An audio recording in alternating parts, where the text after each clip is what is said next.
आजचा व्हिडिओ जो तुम्हाला सांगतो, ह्या व्हिडिओमध्ये जी माहिती सांगणार आहे, मला नाही वाटत तुम्हाला कुठे जवळपास भेटली असेल, प्रशिक्षणामध्ये मिळाली असेल, परंतु व्हिडिओमध्ये पाहायला भेटत नाही. बघा, खूप महत्त्वाची 4 कागदपत्र आहेत माझ्याजवळ, माझ्या हातामध्ये.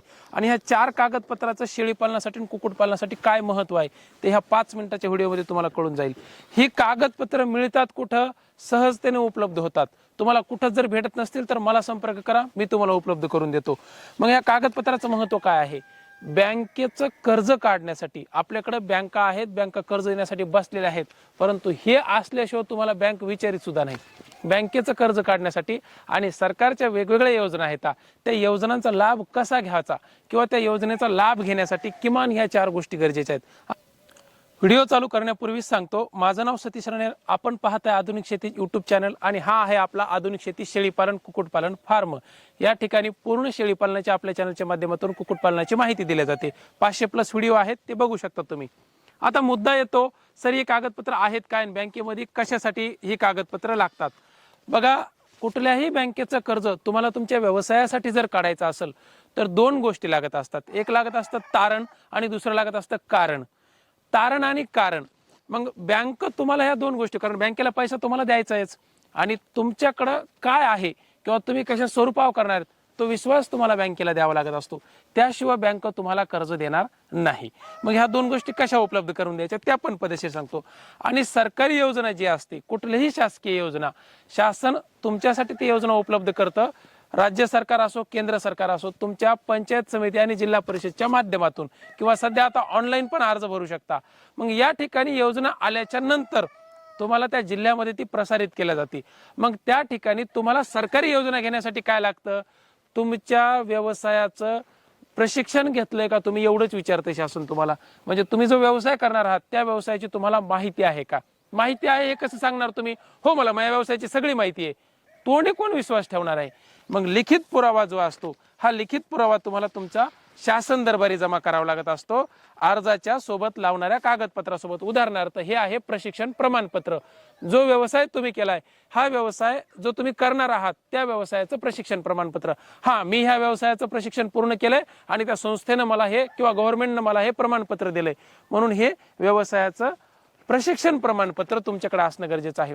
सगळ्यात महत्वाचं, मग तुम्ही कुठल्याही योजनेसाठी अर्ज करत असाल तर बेसिक कागदपत्र तुमच्याजवळ असतात. उदाहरण सांगायला गेलं, आधार कार्ड, पॅन कार्ड, नमुना नंबर 8 म्हणजे जागेचा जो काही उतारा असतो तो, किंवा 7/12चा उतारा, भाडे करार पावती, किंवा ग्रामपंचायतचा तुमचा व्यवसायाचा एखादा प्रमाणपत्र, व्यवसायाचा दाखला किंवा ग्रामपंचायतची NOC, हे तुम्ही असे कागदपत्र काढू शकता. कसे? चुटकीसरशी. गावामध्ये तेवढं वजन असते तुमचं, ग्रामपंचायत तुम्हाला कागदपत्र द्यायलाच बसलेले का? मागच्या वेळेला तुम्ही त्याला निवडून दिले, बरोबर आहे का नाही? दुसरा महत्वाचा विषय, आधार कार्ड, पॅन कार्ड तुमच्या खिशामध्ये पडलेला आहे आणि नमुना नंबर गावाचा नमुना नंबर 8चा किंवा 7/12चा उतारा, ह्या गोष्टी तुम्ही सहज तुमच्या एका अर्जावरती मिळवू शकता. मिळत नाहीत ह्या 4 गोष्टी किंवा ह्या 3 गोष्टी, ह्या कुठून काढायच्या? बघा, प्रशिक्षण प्रमाणपत्र गव्हर्नमेंट शेळीपालन आणि कुक्कुटपालनाचे प्रशिक्षण वर्ग लावते. मग त्या ठिकाणी जाऊन तुम्ही जर समजा फीस भरली, गव्हर्नमेंटची फीस मला वाटते 2700, 2800, 3000, 2500च्या दरम्यान काहीतरी असते, त्या ठिकाणी तुम्ही अर्ज केल्याच्या नंतर प्रशिक्षणासाठी हजर राहून प्रशिक्षण प्रमाणपत्र घेऊ शकता शेळीपालन आणि कुक्कुटपालनाचं. आपण हीच सुविधा, वेगवेगळ्या संस्था सुद्धा महाराष्ट्रात लावतात, आपण हीच सुविधा, हे प्रशिक्षण ऑनलाईन पद्धतीनं, प्रॅक्टिकल पद्धतीनं आणि हे प्रमाणपत्र पोस्टानं घरपोच किंवा तुम्ही इथं आल्याच्या नंतर बाय हँड तुम्हाला ही सुविधा उपलब्ध केलेली आहे फक्त 1200 रुपयात. याच्या संदर्भात डिटेल माहिती ह्या नंबरवरती फोन करून रामेश्वरला विचारायची, मी इथं व्हिडिओमध्ये सांगत बसणार नाहीये. आता दुसरं एक लागतं काही योजनेसाठी, हे अनुभव प्रमाणपत्र.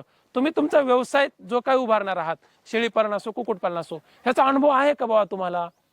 मग अनुभव आहे तर मग तो कसा सांगणार? हा, मला शेळीपालनाचा अनुभव आहे ना, 25 वर्षापासून आमच्या घरी शेळ्या आहेत. शासन असं नाही ऐकून घेणार, किंवा तुम्हाला ज्या ठिकाणी अर्ज करायचा आहे ती संस्था असं नाही ऐकून घेणार, किंवा बँक तसं नाही विचारणार तुम्हाला ते लिखित द्यावं लागणार. मग लिखित कसं? तुमच्याकडे जो कोणता रजिस्टर्ड फॉर्म असतो त्या रजिस्टर्ड फॉर्मवरती तुम्ही अनुभव किती दिवसाचा, महिन्याभराचा, 15 दिवसाचा जो घेतला, तर त्या फॉर्मच्या लेटर पॅडवरती अनुभव प्रमाणपत्र त्यांच्या शिक्का आणि सहीच्या सोबत तुमच्याकडे असणं गरजेचं आहे. उदाहरणार्थ, आता आपला हा आधुनिक शेतीचा रजिस्टर्ड फार्म आहे, आपल्याकडे जो कोणी व्यक्ती 15 दिवसासाठी, महिन्यासाठी अनुभव घ्यायला येतो, त्याला सगळं शेळीपालन कुक्कुटपालन आपण रोजची रोज त्याच्या हाताने करून घेतो आणि त्याचं नाव टाकून, पत्ता टाकून त्याला अनुभव प्रमाणपत्र देत असतो. आता हे रामेश्वरच्या नावानं बघा, रामेश्वर नेर, आधुनिक शेती, शेळीपालन, कुक्कुटपालन, फार्म, मुक्काम गोविंदपूरवाडी, अनुभव प्रमाण फलाना फलाना डिमकाना कुठल्या गावचा आहे त्याला हे प्रमाणपत्र देऊन टाकायचं. ही 2 कागदपत्र तुम्हाला मिळाली आपल्याकडून फार्मच्या माध्यमातून. हे बघा, मी म्हणत नाही तुम्ही माझ्याकडूनच घ्या, तुम्ही कुठूनही घ्या, महाराष्ट्रामध्ये जिथून मिळतात तिथून घ्या, परंतु आवाच्या भावा पैसा देऊ नका.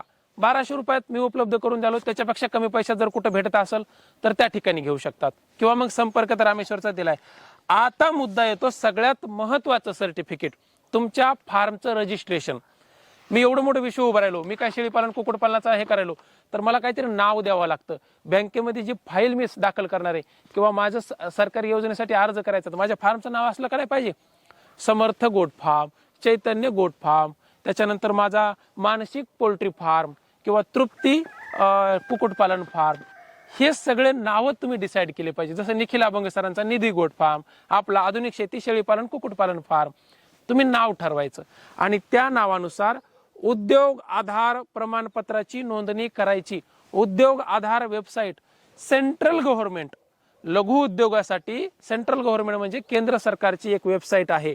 त्या ठिकाणी उद्योग आधार किंवा उद्यम आधार किंवा उद्योग आधार तुम्ही जाऊन तिथं रजिस्ट्रेशन करायचं.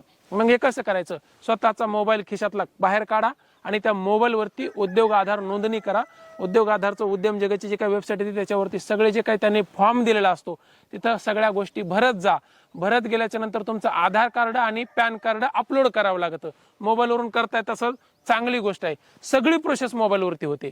फक्त काही महत्वाच्या नोंदी, तुमचं फक्त नाव तुम्ही ठरवलं पाहिजे आणि त्यानुसार 2 गोष्टी अपलोड करून 5 मिनिटाच्या आतमध्ये तुमची नोंदणी होते. तुम्हाला जमणं झाले सर हे किचकट कुठं आम्हाला कळत नाही, नेट कॅफे माहित असतो ना, नेट कॅफे इंटरनेटचा कॅफे असतो किंवा ऑनलाईन फॉर्म भरायचं एखादं केंद्र असतं, त्याच्यापाशी जायचं, त्याला 5-50 रुपये द्यायचे, म्हणायचे उद्योग आधारची नोंदणी करून देते नोंदणी करून.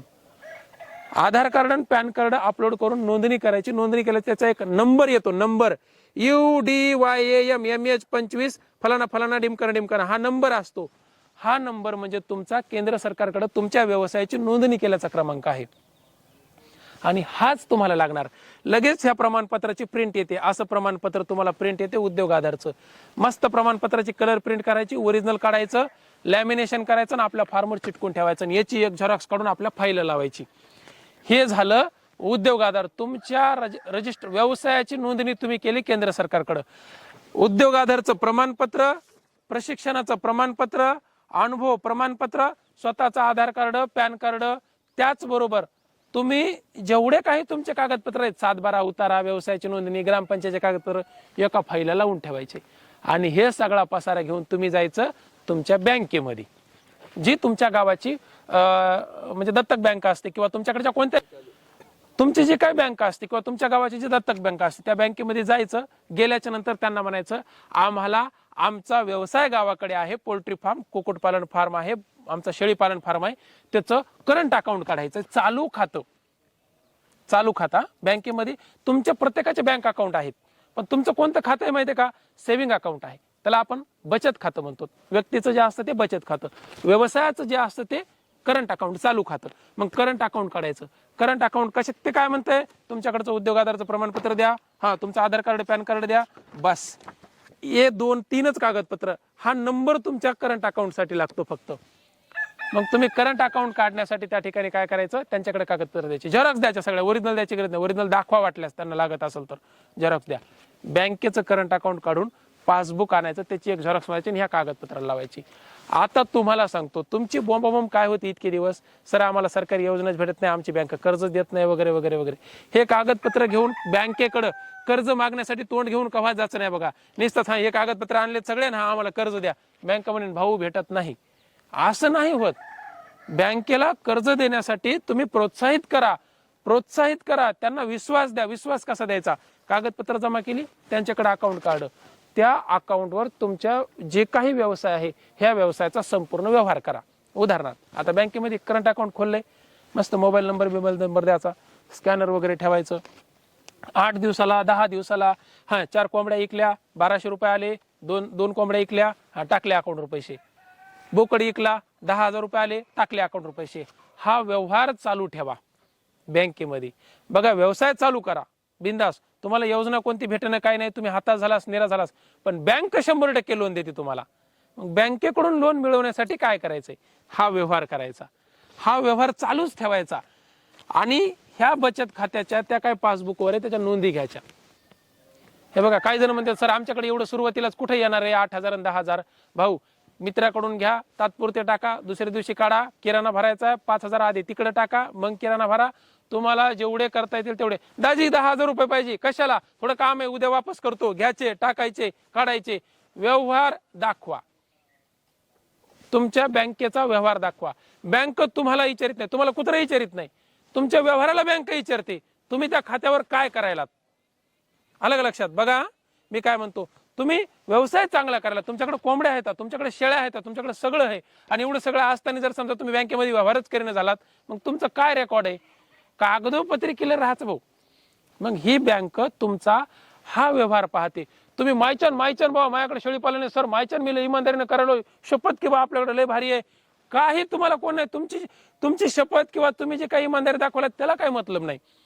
तुमचा सगळा कच्चा चिठा बँकेमध्ये रेकॉर्ड स्वरूपात असला पाहिजे.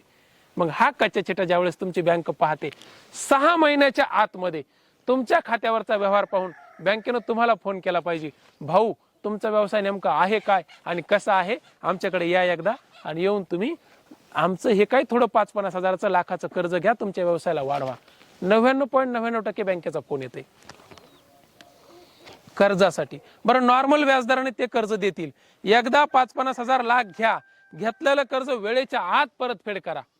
दुसरा टप्पा तुमच्या गरजेपेक्षा जास्त 5 किंवा 10 लाखाचाच असणार बँकेचा. बघा, तुम्हाला कुठंच मदत भेटणं झाली, सोयरा धायरा जवळ उभा राहू देणं, भाऊ की समजा समजून घेणं झाली, पाहुणे राहुणे बी आपल्याला काही व्यवसायासाठी काही पैसे देणं झालेत, घरचे सपोर्ट करणं झालेत, 6 महिने 8 महिने बँकेमध्ये तुम्ही व्यवस्थित ह्या सगळ्या गोष्टी करा, कामच झालं तुमचं. बँक फोन करून तुम्हाला म्हणते, बरं एवढं करून मी तुम्हाला बँकेचा फोनच नाही आला, त्यावेळेला आपल्या संस्थेचे CEO निलेश उबाळे आहेत, आपण ज्यांच्या मार्फत हे प्रशिक्षण प्रमाणपत्र देतो, ही सगळी कागदपत्र घेऊन तुम्ही त्यांच्याकडे किंवा माझ्याकडे या. सर मी इतक्या दिवसापासून असा पदशीर सगळी कागदपत्र जमा केली, माझा व्यवसाय खूप सुंदर सुरू आहे, शेळीपालन सगळं चालू आहे, आणि मी बँकेमध्ये गेलो असता मला बँक देईन झाली, त्यांच्याकडून लिखित घ्यायचं, मला तुम्ही कर्ज का देत नाही ते, किंवा मग आम्हाला संपर्क करा, आम्ही त्यांच्याशी तुम्हाला भांडू, त्या बँकेसोबत आम्ही भांडू, तुम्हाला मदत करू, तुमच्या व्यवसायासाठी कर्ज उपलब्ध करून देण्यासाठी. एवढं तर आपण करू शकतो. पण देरे हरी पलंगावरी ही जी काय मन आहे, ही भावना तुमची नसली पाहिजे. बघा, तुम्हाला मेहनत करावी लागणार, तुम्हाला नोंदी करावं लागणार, तुम्हाला तुमचा फार्म चालवावा लागणार. एवढं सगळं उभारल्याच्या नंतर शासन आणि बँक तुमच्या ह्या व्यवसायासाठीच द्यायला बसलेली आहे, त्यांना देणंच आहे, पण त्यांना विश्वास प्राप्त करून देण्याचं काम करा. ह्या महत्वाच्या 4 कागदपत्रांच्या नोंदी तुमच्याकडे असल्या पाहिजे. पैकी 2 कागदपत्र मीच देतोय तुम्हाला, कारण कुठल्याही योजनेसाठी अर्ज करताना तुम्हाला आधी प्रशिक्षण प्रमाणपत्र, काही योजनेसाठी अनुभव प्रमाणपत्र, आणि बँकेत तुम्हाला चालू खातं खोलण्यासाठी उद्योग आधार रजिस्ट्रेशन गरजेचं आहे. व्यवसाय जर पुढेच न्यायचा आहे तर तुम्ही प्रोप्रायटरशिपचं लायसन्स काढू शकता, किंवा तुम्ही याच्या आस्थापनेचं तुमचं एखादं लायसन्स, शॉप ऍक्टचं लायसन्स काढू शकता. माझ्याकडे जसं मी माझ्या पत्नीच्या नावानं शॉप ऍक्टचं लायसन्स काढून घेतलेलं आहे. ह्या शॉप ऍक्टच्या लायसन्सच्या अंतर्गत पण तुम्हाला छोटे मोठे लोन वगैरे मिळू शकतात, कारण तुमचा व्यवसाय चालू आहे, बरोबर का नाही. आता हे तयार केलं म्हणजे याची अंडी विक्री करणार, अंडी विक्री करण्यासाठी तुम्हाला शॉप टाकावं लागणार आहे, तर त्याचं बी शॉप ऍक्टचं लायसन्स काढू शकता. अशा माध्यमातून तुम्ही तुमच्या व्यवसायाला पुढे नेऊ शकता. आपल्याला सगळं कळायलंय हो, आपण व्यवसाय करायलो, धंदा पाणी करायलो, परंपरागत 25 वर्षापासून शेळी पालन करायलो, कोंबड्या आहेत, पण याच्या नोंदी करायच्या कधी शिकणार आहेत तुम्ही. तुमच्याकडे जर याच्या नोंदीच असणार नाहीत तर शासनाला किंवा बँकेला कसं कळलं. म्हणून नोंदी करायच्या शिका. आणि हे आपल्या प्रशिक्षणामध्ये आपण पदशीर सांगत असतो. तुम्हाला जाता जाता एक गोष्ट सांगतो, शेळीपालन कुक्कुटपालन वाटतंय तेवढं सोपं नाही, आहे सोपं, पण समजून घेतल्याशिवाय सोपं नाही. बघा, एखाद्या शहरामध्ये एखादा माणूस नवीन गेला की चुकतो, रस्ता कळत नाही, वापस कुठून याचं कळत नाही, बस स्टँड कुठे, रेल्वे स्टेशन कुठे माहीतच नाही. पण त्याच ठिकाणी 10 वर्षापासून एखादा व्यक्ती त्या शहरामध्ये जातोय, त्याला सगळं माहिती असतं का नाही, कुठंच चुकत नाही तो, त्याला डोळ्याला पट्टी बांधली तरी ते बस स्टँडला जाते. कारण काय, माहिती, व्यवसायाची पदशीर माहिती तुम्हाला अजून नाही. कुक्कुटपालन शेळीपालन आहे सोपं, पण समजून घेतल्याशिवाय नाही. आणि हे सोपं करून सांगण्यासाठी आपला ट्रेनिंग प्रोग्राम असतो. आपण इथं ऑनलाईन, प्रॅक्टिकल आणि प्रमाणपत्र ह्या 3 बेसिसवरती ट्रेनिंग प्रोग्राम घेत असतो. तुम्हाला ऑनलाईन करायचं असलं ऑनलाईन करा, किंवा प्रॅक्टिकलला यायचं असेल तर रामेश्वरकडे नोंदी करा. प्रोग्राम दिवाळीच्या नंतर लगेच चालू होते. नोंदण्या सुरू झालेल्या आहेत ऑलरेडी, ऑनलाईनच्या आणि प्रॅक्टिकलच्या पण. नोंदणी केल्याशिवाय येऊ नका, कारण कसं आहे, मला पण इथं सगळ्या गोष्टीची अरेंजमेंट करावी लागते. मागच्या वेळेला 500 लोक येतील अशी अपेक्षा होते, फार्मवरती 2 दिवसासाठी 1000 लोक आली होती. ऐन वेळेला बरीच परेशानी झाली, तुमच्यापैकीच बरेच जण आहेत. तर ही परेशानी होऊ नये म्हणून आधी नोंदणी करा. कोण कोण येणार आहे, रामेश्वरचा आणि माझा मोबाईल नंबर दिलेला आहे. आणि व्यवसायाला पुढे न्या. शुभेच्छा तुमच्या व्यवसायासाठी. नोंदणी व्यवस्थित करून घ्या. धन्यवाद. पुन्हा भेटूया पुढच्या व्हिडिओमध्ये. तोपर्यंत हे 2 बाजूचे व्हिडिओ बघून घ्या, कारण शेळी पालनात आतापर्यंत आपण 500+ व्हिडिओ बनवलेले आहेत. धन्यवाद.